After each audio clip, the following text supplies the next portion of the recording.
Aurélie, si vous voulez arrêter votre microphone. Oui, on va peut-être le mettre en automatique. Allez, rapidement. À partir du début. Donc, sur le diaporama,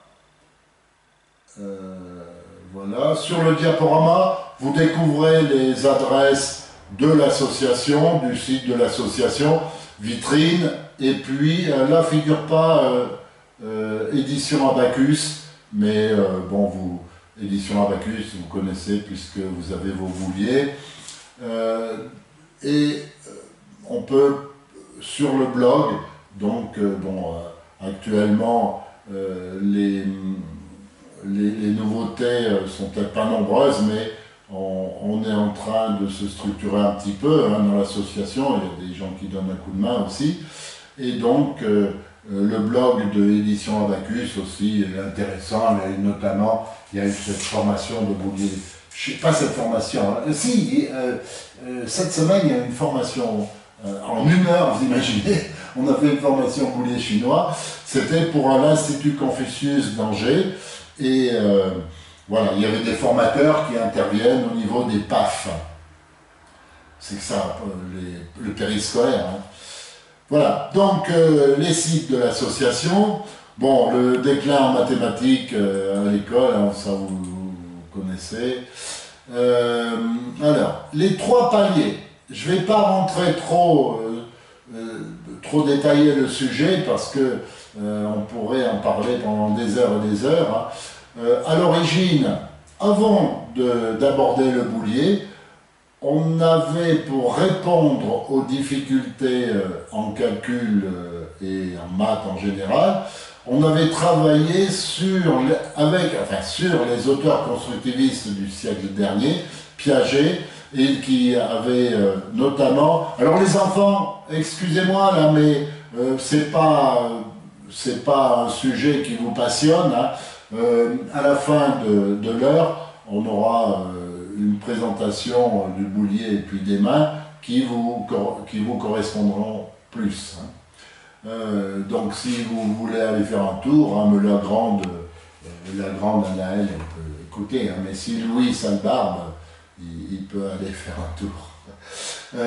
Voilà, donc on a travaillé à partir des auteurs constructivistes, et Piaget a écrit un livre qui s'appelle, alors ça, la bibliographie, vous pouvez retrouver sur notamment les diaporamas que l'on a fait, qui sont sur le blog pour les instituts Confucius.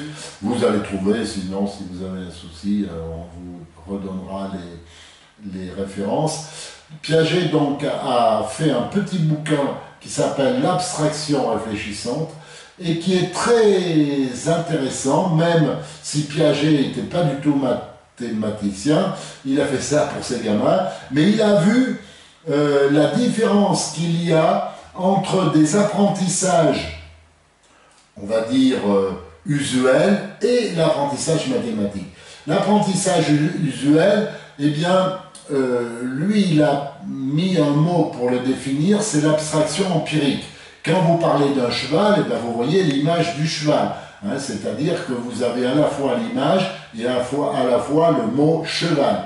Mais quand vous avez une abstraction, une notion mathématique, comme par exemple la multiplication, eh bien, vous n'avez pas l'image. Ce que vous avez de la multiplication, c'est un symbole, un signe, mais qui ne vous dit rien sur le sens de la multiplication. Donc, Piaget a défini cette abstraction réfléchissante. Nous, on l'appelle avec des mots plus simples, c'est la transition et la généralisation. C'est-à-dire que pour définir une notion mathématique, eh bien, il faut passer par, à partir d'un exemple, il faut passer par une démonstration, hein, on va le dire comme ça, et une généralisation. La transition, c'est la démonstration. La généralisation, c'est la formule, l'énoncé mathématique, etc. Mais il y a une décomposition entre les deux. Transition, généralisation. Et ce que n'a pas vu Piaget, c'est ce que apporte Vygotsky, c'est-à-dire une représentation. Quand on veut étudier une notion mathématique, et on va voir avec les nombres, avec le boulier, eh bien, il y a 3 paliers. Transition, généralisation et représentation. Représentation, c'est l'image technique. Et à l'école, on ne prend pas, les enseignants n'ont pas l'habitude de, bon, la démonstration, ils le font, la généralisation, la définition de la notion mathématique, le théorème, la formule, tout ça, ils le font. Mais très rarement, on présente une représentation, une image de la notion. On pense que les enfants vont se faire une image de la notion, et en fait, non, ils vont avoir des images qui sont souvent fausses. Donc, cette représentation que nous suggère Vygotsky est très très importante. Quand vous regardez le petit schéma au bas du tableau, ce petit schéma, eh bien, il vous montre que la pensée, hein, quand on pense, la pensée verbale, quand on pense à quelque chose, à une notion par exemple, il faut à la fois de l'image et du langage. C'est-à-dire que la multiplication, par exemple, eh bien, vous avez le langage, c'est-à-dire que vous savez ce que c'est le mot multiplication, mais à part le signe multiplié qui ne veut rien dire, vous n'avez pas d'image de la multiplication. Donc, ou à une répétition d'addition, mais c'est pas ça. Hein, l'image technique, c'est vraiment une image qui représente la multiplication. Donc, on verra qu'est-ce que c'est cette image pour la multiplication. Mais quand vous faites du vélo, par exemple, hein, vous dites « je fais du vélo ». Donc, vous voyez sur le vélo, vous voyez le chemin creux, etc. Vous sentez les vibrations et vous pouvez dire « je fais du vélo ». Il y a bien les deux. Et pour les enfants, l'image est beaucoup plus importante que le texte. Quand on prend de l'âge, le texte souvent prend le dessus. Hein, et c'est le cas en mathématiques. On donne des définitions, mais on n'a pas d'image à proposer à la place. Voilà, donc c'est important. On s'est accroché aussi l'idée de stabilité des images. Ces images techniques, eh bien, il faut bien les choisir, et ce choix ne peut être fait que par l'enseignant. Et comment il s'appelle notre ami Farentford a montré que des images, et ça c'est avec l'IRM fonctionnel que ça a été fait, Farentford a démontré que des images concurrentes, eh bien, le cerveau, il ne sait pas choisir entre deux images et il efface tout. Donc, l'adage que tous les enseignants connaissent, la diversité des présentations est une source d'enregistrement et une source de la diversité des présentations, une source d'enrichissement pour les élèves, eh bien, cet adage, nous pensons qu'il est faux. C'est-à-dire, plus on donne d'images, plus on perturbe les enfants. Alors bien sûr, une fois qu'on aura l'image première, on pourra rajouter une image secondaire de 36 images, on pourra les rajouter à l'image première. Ça, c'est pas une difficulté, hein. Mais dans un premier temps, l'image première n'est pas donnée en mathématiques et l'enfant repart avec des images de triangles, des images, différentes images et retient rien. Ça le perturbe plus que ça ne l'aide. Or, chaque barreau de l'échelle, il faudrait une image. Et le boulier, c'est ça qui est formidable chez le boulier, avec le boulier, c'est que les images vont être apprises en manipulant, et toutes les images. Vous voyez que pour un enfant de 6 ans, hein, Louis, est-ce qu'il est là, Louis? Est-ce que tu es là, Louis? Non, du coup, vous avez... D'accord, je dis. Est-ce que pour Louis, ces 5 images sont équivalentes? Je vais lui demander. Je vais chercher ce que Bon, on va revenir dès que Louis sera là. En fait, les mathématiques sont construites aujourd'hui de façon complètement abstraite, avec des chiffres qui ne veulent rien dire, qui ne représentent pas la quantité, qui ne représentent pas le nombre. Et donc, c'est ça qui pose problème pour les élèves un peu en difficulté, c'est qu'on construit on construit les mathématiques à partir des chiffres qui ne représentent pas le nombre.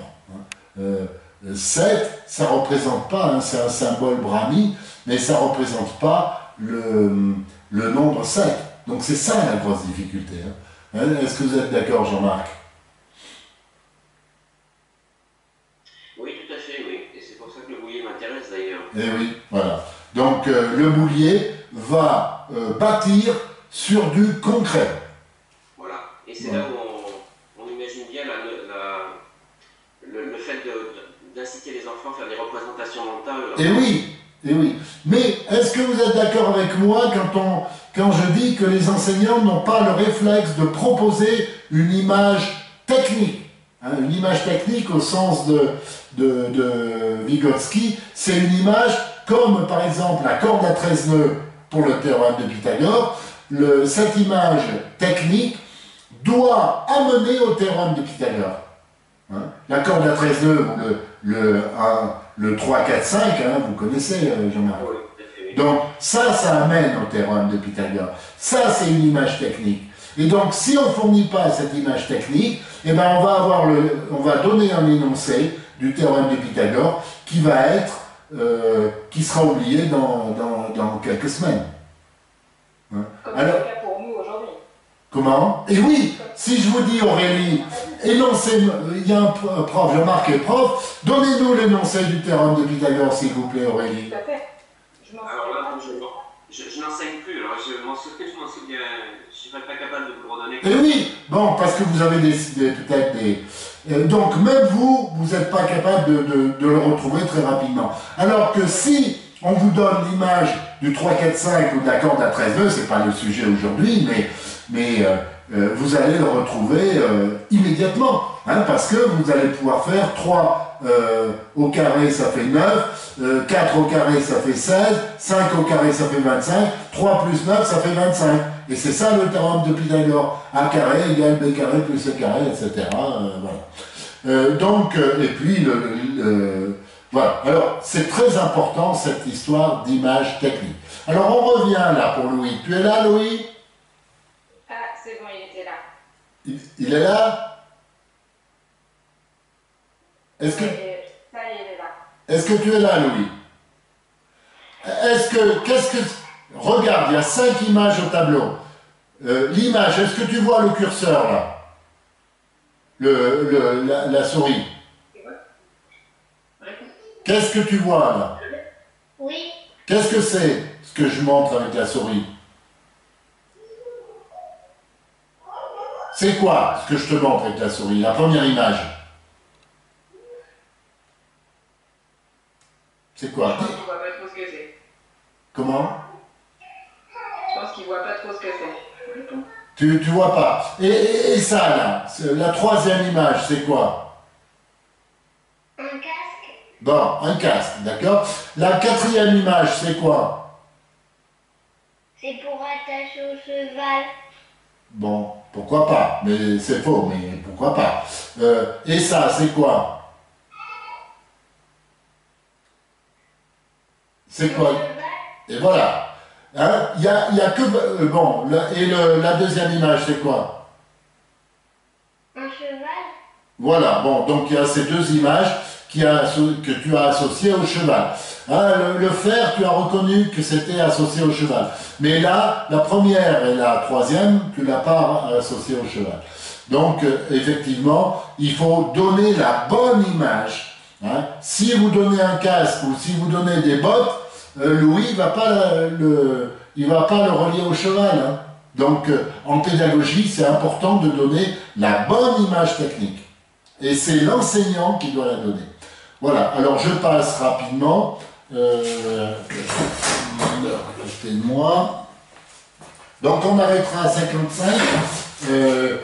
Pour les heures suivantes, on mettra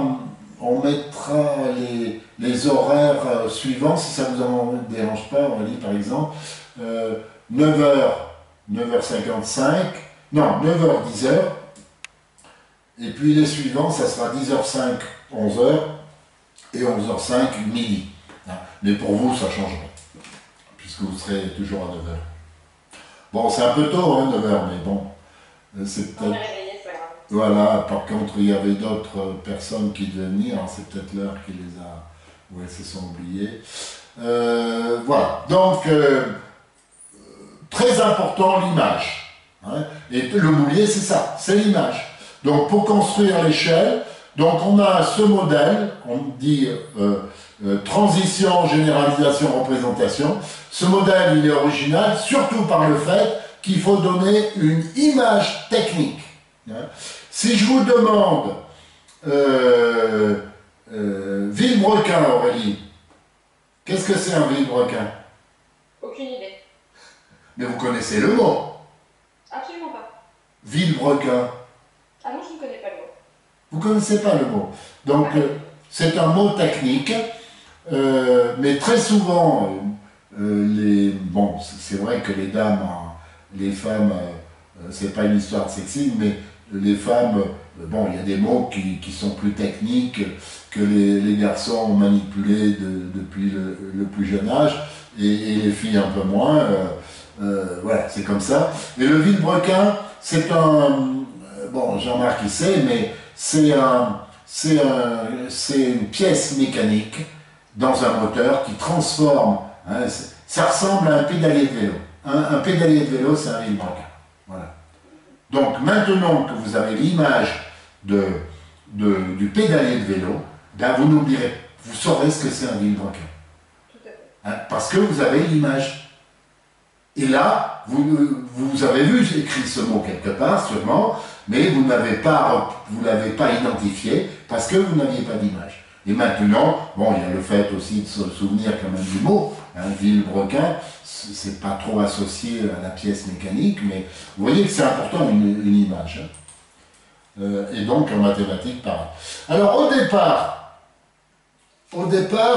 de notre échelle, il y a ce qu'on appelle des notions spontanées. Alors parmi les notions spontanées, je vais peut-être vous les décrire allez, rapidement, il y a l'égalité au sens des 5 axiomes d'Euclide, hein, ça ne vous parle pas beaucoup, mais voilà, il y a l'égalité, ça ne se démontre pas, l'égalité c'est une notion spontanée, innée, on va dire innée. Il y a l'égalité, il y a le partage, pas le partage équitable, le partage qui est une notion innée. Il y a, alors je ne les prends pas dans l'ordre, puisque la troisième, ça va être les quantités 1, 2, 3, hein, dont on va parler maintenant avec le boulier.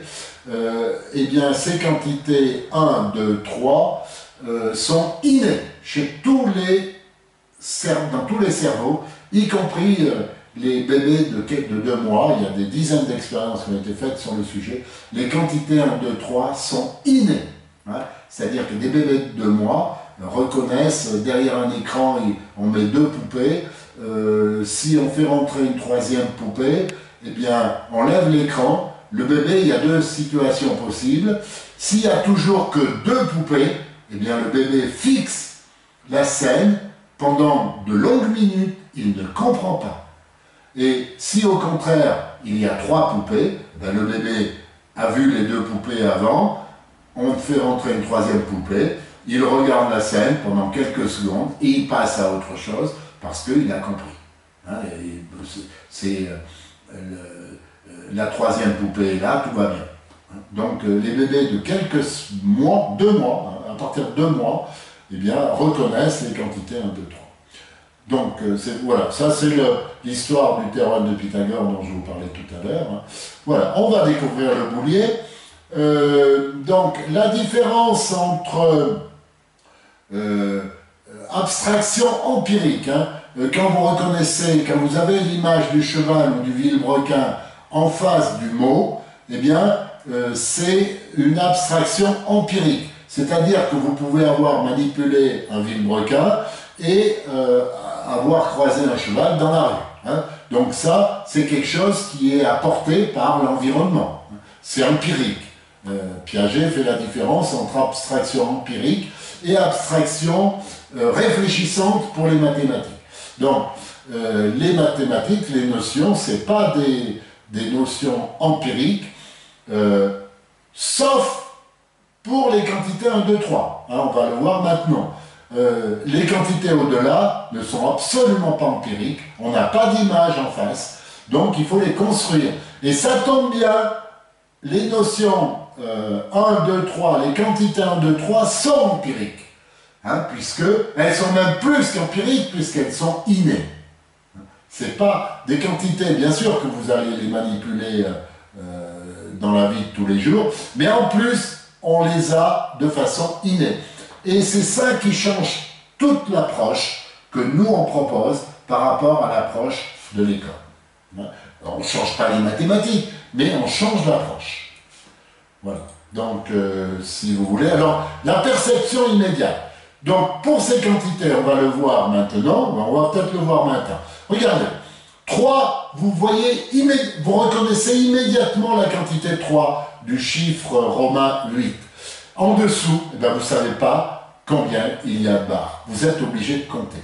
Et ça, cette différence entre les quantités 1, 2, 3 qui sont reconnues immédiatement et les quantités, par exemple, là on montre 7, eh bien, la différence vient du fait que 1, 2, 3, c'est reconnu immédiatement. Pourquoi? Parce qu'on a une image dans le cerveau.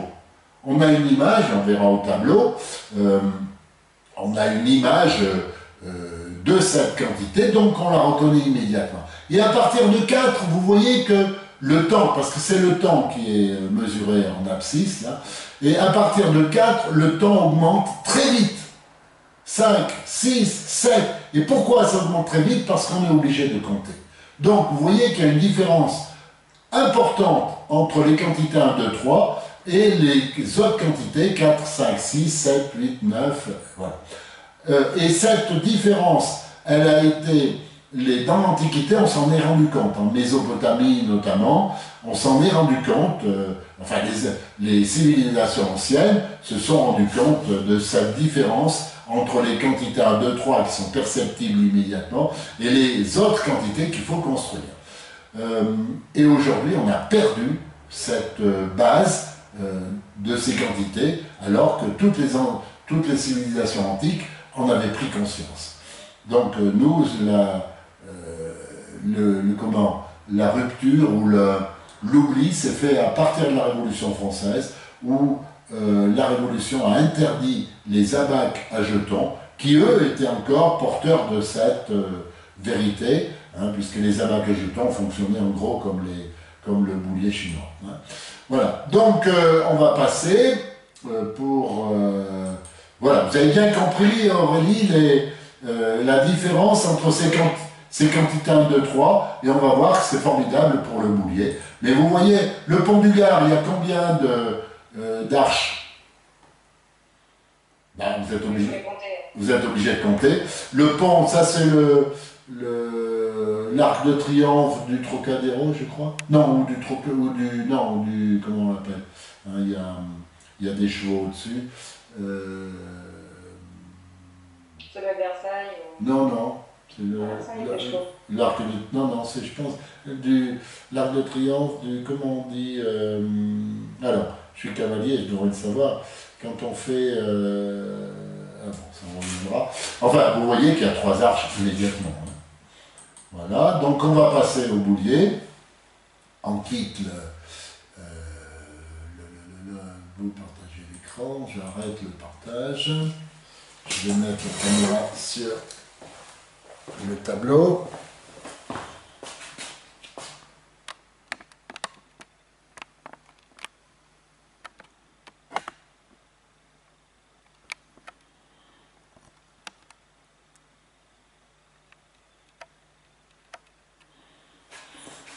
Voilà. Donc, au début étaient les mains, bien évidemment. Hein.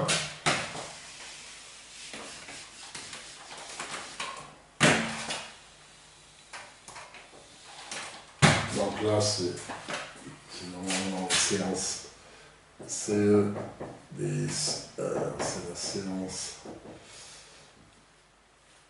0,1, hypothèse de travail, hypothèse. Voilà. Donc, au début étaient les mains. Avant le boulier. Vous retournez la caméra. Comment? Ah oui, pardon. C'est vrai que vous retournez la caméra. Voilà. Donc, tadadam. Parce que j'ai l'air de caméra. celle de l'enregistrement. C'est bon là, vous voyez le boulier? Oui, c'est bon. C'est bon? Parfait. Donc, les mains. Alors, la représentation des mains, on va un peu plus loin. Hein, tous les enseignants de primaire ne le font pas, hein, malheureusement, mais il faudrait le faire. Vous voyez, quand on représente avec les mains, je vais passer rapidement. Donc, 1, tout va bien. 2, tout va bien. 3, tout va bien. On est dans la perception immédiate. Alors, que ce soit en Chine, ils ont une représentation avec les doigts, mais pour 1, 2, 3, voilà, ils utilisent toujours les doigts. Hein. Ils utilisent. Après, ils changent. Parce que dans leur écriture, les Chinois ou même les Brahmis, dans leur écriture, 1, 2 et 3, hein, je vous rappelle les chiffres romains, 1, 2, 3, vous voyez, que ce soit vertical ou l'écriture chinoise horizontale, tout le monde a la même écriture. C'est pas le hasard, c'est parce que ça, on le perçoit immédiatement. Mais en chinois, après, à partir de 4, je ne sais pas l'écrire, 5, 6, ils ont des symboles pour les nombres au-delà. Les chiffres romains, les Romains ont eu l'intelligence d'écrire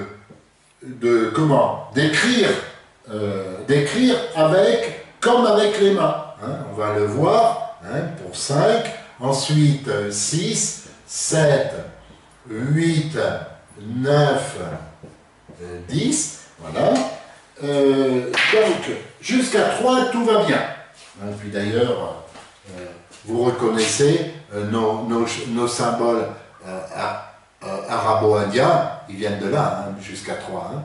C'est, hop, vous voyez, c'est 1, 2, c'est ça, 3, c'est, hein, si on le fait rapidement, 1, 2, 3, ça vient de là. Hein. Et après, non, pour 4, 5, 5, si on écrit là, ça ne veut plus rien dire, hein, les symboles. Hein. C'est comme les brahmis, mais ça n'a pas de signification, ça n'a pas de lien avec ce qui est représenté. Hein. D'accord? Donc, alors, 1, 2, 3, tout va bien. Et vous voyez qu'on a le complément à 5, qui est très important pour le calcul mental, bien évidemment. Et si on continue, eh bien on a comme la représentation romaine, c'est-à-dire un doigt replié. On ne compte pas à 4, on ne peut pas compter, on ne peut pas percevoir immédiatement 4, donc on sait que 4, eh bien, c'est la distance, l'écart de 1 à 5. Hein, c'est ce que veut dire le chiffre romain 4. Hein. Et puis 5, eh bien, 5, c'est aucun doigt replié. Le complément à 5, c'est 5. Hein. 5, ça fait partie aussi de l'image des notions spontanées sur lesquelles on construit. Hein. La main, hein, ça fait des millions d'années que les hominines ont leurs mains, donc bien évidemment, c'est à partir des doigts et des mains que la numération est arrivée, hein, bien évidemment. Donc, 5, c'est aucun doigt replié, et donc c'est la représentation de 5. Et ce qui est très important pour le boulier, cette opération, 5 doigts, on va échanger 5 doigts contre une main. Et on va prendre la main gauche de façon à libérer les autres doigts. Donc, une main, vous reconnaissez le V romain. C'est-à-dire que ça, c'est une main. Hein? C'est pas ce que raconte Internet, les chiffres, les bâtons de berger, je sais pas quoi, les encoches. Non, ça, c'est le V romain. Donc une main et un doigt, une main et deux doigts pour 7, une main et trois doigts pour 8, pour une main et trois doigts. Et au boulier, on va voir que c'est la même chose. Et vous voyez que, par exemple, là, vous avez le nombre qui est affiché, une main et trois doigts, mais vous avez aussi le complément à 5, et qui est, dans ce cas-là, le complément à 10. Donc, toutes les représentations qu'on a avec les mains, je ne vais peut-être pas montrer le 0 de départ, c'est les deux points fermés. Quand on affiche, par exemple, 4, eh bien, on dit, j'ai le complément à 5 de 4, c'est 1, effectivement, et le complément à 10, c'est 6. Parce que là, il y a 5 doigts repliés, un sixième ici. C'est-à-dire que quand vous représentez de cette façon avec les doigts, vous représentez trois choses. Vous représentez le nombre, vous représentez le complément à 5, habituellement, et le complément à 10. Habituellement, pas dans tous les cas. Là, par exemple, vous représentez simplement le complément. Mais si, on représente aussi le complément à 5. Donc vous avez bien trois représentations chaque fois que vous affichez avec les doigts. Et c'est ce qui se passe avec le boulier. Donc le boulier a été inventé au XIIIe siècle par les Chinois, et même s'ils n'avaient pas la bonne représentation, nous la représentation avec les doigts, elle colle parfaitement avec le boulier, on va voir ça maintenant. Donc, vous représentez, là vous pouvez parler de doigts, pour Louis surtout, mais Anaël, pourquoi pas, au lieu de reparler de unaire, les perles ici ce sont des perles unaires, les perles ici ce sont des perles quinaires, mais on peut parler de doigts, donc deux doigts bien sûr c'est ça, trois doigts c'est ça. Si on veut représenter 4 doigts, il ne faut jamais compter comme ça. 1, 2, 3, 4. Jamais. Un enfant doit pouvoir afficher, inscrire, on dit inscrire et écrire.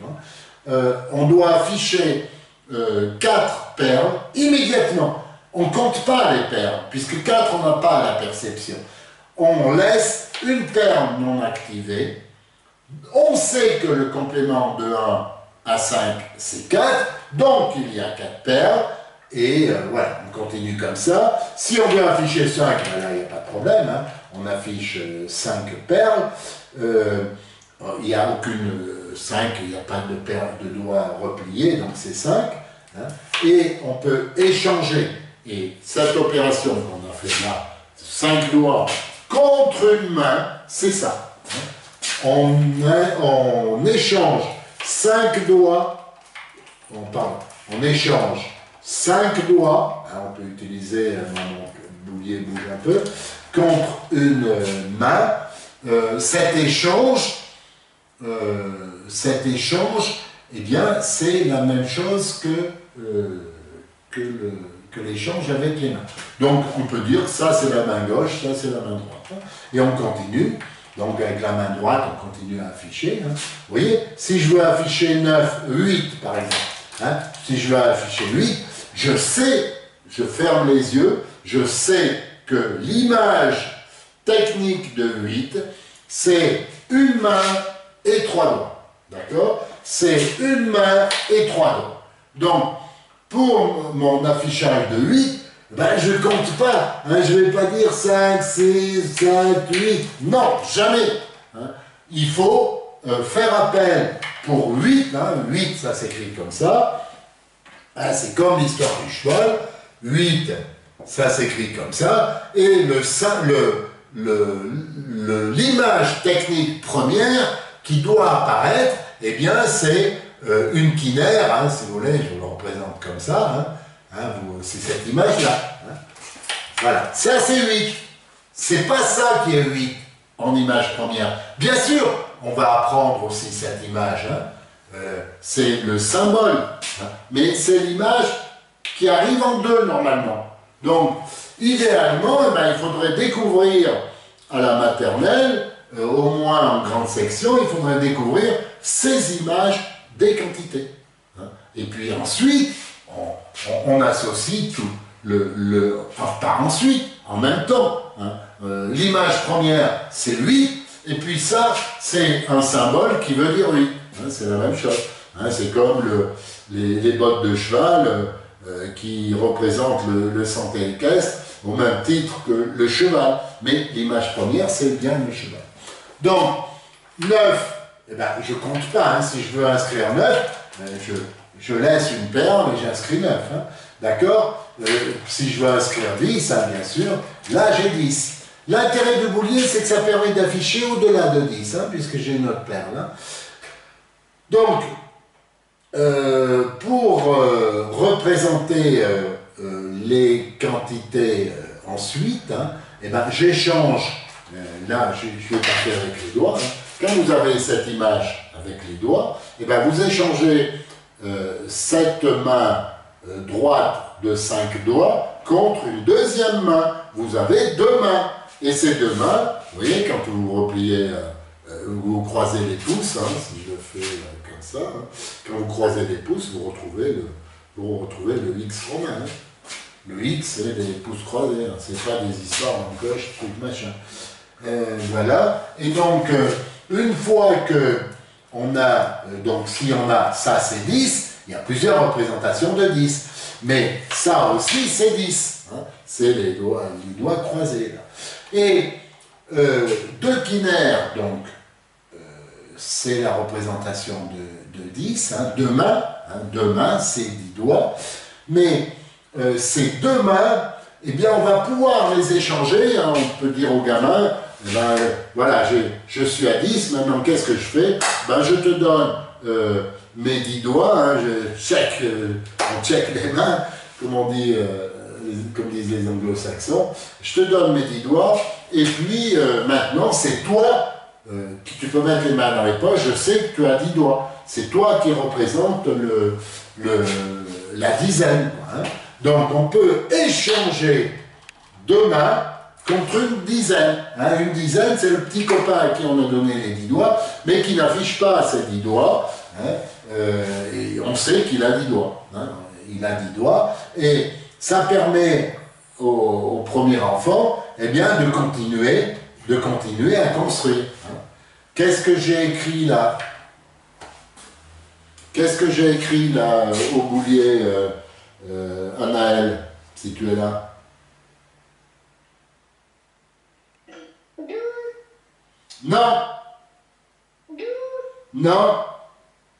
Moi je dis 10, 2. Est-ce que j'ai raison? C'est toi ou moi qui avons raison? Il a raison, c'est 10-2 ou c'est 12? 10. Eh bien, là, c'est pour me faire plaisir, ça. Mais effectivement, on a tous les deux raison. Hein. Ça, c'est la numération de Condorcet. Hein. Malheureusement, hein, qui n'a pas pu être adopté, et actuellement l'Académie française nous embête avec... pourtant, ça serait bien d'adopter la numération de Condorcet. Mais vous voyez, Anaël, tu peux tout à fait dire 12, on t'a appris à dire 12, donc c'est parfait. Hein. Mais un enfant qui serait un petit peu en difficulté ou pour aider à la compréhension, on peut dire 10-2, c'est la même chose. 10-2, 10-3 ou 13, c'est la même chose. 10-4 ou 14, c'est la même chose. Hein. 10-5, hein, c'est 15. 10-6, c'est 16. Mais on comprend mieux, hein, 10 et 6. Hein. 10, 6, c'est 16. Et après, on devient régulier. 10, 7. 10, 8. 10, 9. Hein, et puis après, il y a 20. D'accord? Voilà. Il y a 20, etc. Donc, vous avez compris la construction du nombre au boulier? C'est la même chose. Comment? Est-ce que ça existe? Quoi donc? Qu'est-ce qui... La question c'est, est-ce que... Ça existe? Elle a dit. En fait, ils veulent savoir, je pense, si vous êtes une vraie personne. Je suis un peu... Bon, tes grands-parents... Non, c'est parce qu'en fait, comme vous êtes dans la télé, enfin dans l'ordinateur, du coup, ils se demandent si vous êtes une vraie personne. Ben oui, forcément. Et de l'autre côté. Ouais. Ah, dis donc, oui, comment à la télé ou ailleurs, voilà, ce sont des images, on se demande si ce sont des vraies personnes. Bon, d'accord. Donc, c'est bien compris cette numération? Vous avez compris? Hein? Oui. Hein, au boulier, donc c'est comme les mains. Hein. Mais après, le gros avantage, c'est que on va pouvoir construire, et ça on le verra la prochaine fois, construire jusqu'à 100, jusqu'à 1000, etc. Alors qu'avec les mains, on ne peut pas. Voilà. Donc, c'est le boulier, c'est vraiment très intéressant pour construire ce qu'on appelle le système positionnel. Hein. C'est-à-dire que les deux perles ici n'ont pas la même valeur que les deux perles ici. Ça, c'est des dizaines, ça, c'est des unités. D'où, au début, l'intérêt des couleurs. Hein, vous retrouvez les couleurs sur votre boulier? Hein, c'est les mêmes couleurs. Hein. Ah non, vous avez un boulier 13 colonnes. Donc, il y a des colonnes à droite, c'est pour les nombres décimaux. Mais bon, ils ont compris que les unités commencent à la colonne jaune. Bah, ils utilisaient quand même la rose, mais en effet, on va reprendre au niveau de la jaune pour pouvoir Voilà. ne pas faire par la suite. Voilà, c'est ce qu'il faut faire. Hein. D'accord. Oui, par contre, Jean-Marc, tu as des... bon, je te dis tu comme mon collègue. Tu as des bouliers 7 colonnes. Oui. Bon, c'est pas bien gênant. Non, non, mais j'ai l'impression par avoir été assez ambitieux, on va vite passer aux 13 colonnes. Et ouais, il faudrait peut-être... Oui. C'est vrai, pour les vieux, bon, ils sont au collège, donc les nombres à virgule, et c'est très important. Hein. Combien de fois avons-nous, on a peut-être parlé au téléphone, non? Combien de fois avons-nous rencontré, on demande d'écrire 412, et les enfants écrivent 400 parce qu'ils savent écrire 408, et ils écrivent 412. Ils n'ont pas compris le système positionnel. Et des grands, hein, des grands de collège, hein, bien sûr. Et l'autre chose qu'ils ne comprennent pas aussi, justement, c'est avec les nombres décimaux, c'est que si on écrit 128,342, 7128, on lui redemande, bon, quelquefois les dixièmes, les centièmes, ils arrivent à reconnaître, le chiffre des millièmes, ok, c'est 2. Et le chiffre des milliers, c'est 1. C'est-à-dire qu'ils font la symétrie par rapport à la virgule. Oui. Et le boulier, ça permet de clarifier les choses. Tout à fait, oui. Voilà. D'accord. Ok. Qu'est-ce qu'on peut dire d'autre? Bon, le reste, après, c'est la numération. Peut-être les bouliers européens. Ça, c'est le boulier européen. Le boulier russe, c'est à peu près la même chose. Et l'intérêt de ces bouliers, c'est qu'on arrive... Alors, je n'ai pas insisté, hein, pour Aurélie, par exemple. Ça s'appelle la subitisation, le fait d'identifier les quantités 1, 2, 3. Hein. Et donc, ces bouliers-là permettent de profiter de la subitisation aussi, parce qu'il y a les couleurs. Hein, si vous, on va dire que si vous comptez, jusqu'à 3, vous voyez, 3, on identifie les 3 perles, et puis le complément apparaît, donc jusqu'à 5, ça fonctionne comme le boulier chinois, et puis après, pour 6, on l'identifie aussi, hein, 7, puisque ça, on ne compte pas, c'est comme s'il y avait une perle. Hein. Dans le boulier chinois, il y a une perle ici, et donc ça marche assez bien pour la subitisation.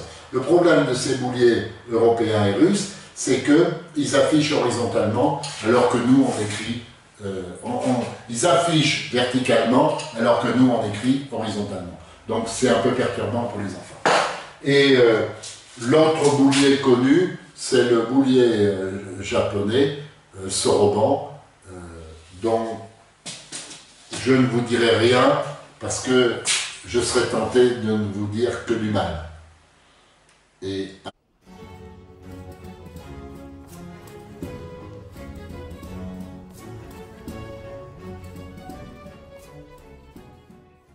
pour tout savoir sur nos actions, notamment l'organisation d'un concours national de calcul mental, rejoignez-nous sur inumérisme.fr.